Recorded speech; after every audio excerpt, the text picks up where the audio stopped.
ही एक सत्य घटना आहे। एक 14 वर्षाचा मुलगा आपलं वय 16 वर्ष सांगून एका गॅस स्टेशनवर नाईट शिफ्ट मध्ये काम करत असतो।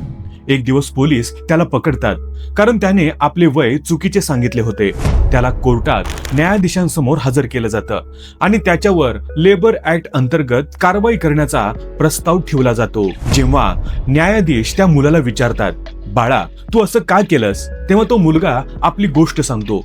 तो सांगतो की गेल्या वर्षी एका कार अपघातात त्याने आपल्या आई वडिलांना गमावलं आणि आता त्याच्याकडे त्याची 6 वर्षाची लहान बहीण आहे, जिची स्वप्न पूर्ण करणं हेच त्याचं एकमेव उद्दिष्ट आहे। तो सांगतो की त्याची बहीण शाळेत जावी, मित्रमैत्रिणी बनवाव्यात आणि तिला कधीही आई वडिलांची उणीव जाणवू नये। फक्त 14 वर्षाचा एक मुलगा आपलं सगळं दुःख विसरून आपल्या बहिणीला प्रत्येक आनंद देण्याचा प्रयत्न करत आहे।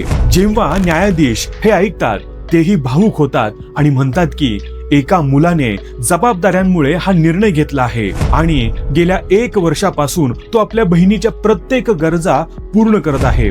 त्यामुळे याच्यावर कोणतीही केस बनत नाही, याला सन्मानपूर्वक मुक्त केलं जाईल। एका बहिणीला तिच्या भावापासून वेगळं करण्याचा अधिकार कोणालाही नाही। असे असतात निर्णय, अशी असते माणुसकी आणि असे असतात भाऊ।